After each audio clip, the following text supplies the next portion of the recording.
ખબરોમાં બન્યા રહેવા માટે બેલ આઇકોન દબાવો અને એબીપી અસ્મિતાને સબસ્ક્રાઇબ કરો. સમાચાર દાહોદથી. જાલોદ નગરપાલિકાના કાઉન્સિલર હિરેન પટેલના મોત અંગે સૌથી મોટો ખુલાસો થયો છે.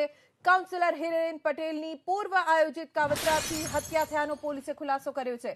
ગોધરા કાંડના આરોપી ઇરફાન સિરાપાડા, રાજસ્થાનના સજ્જનસિંહ અને અજય કલાલના નામનો ખુલાસો થયો છે. હિરેન પટેલની હત્યા રાજકીય કારણોસર કરવામાં આવ્યાનું પણ પોલીસનું કહેવું છે. હિરેન પટેલની હત્યા કરાવવા અજય કલાલે 4 લાખ રૂપિયાની સોપારી આપી હતી. કાઉન્સિલરની હત્યામાં હજુ પણ મોટા માથાના નામ ખુલે તેવી શક્યતા છે. ત્યારે આરોપીઓએ હત્યાને અકસ્માતમાં પણ ખપાવવાનો પ્રયત્ન કર્યો હતો.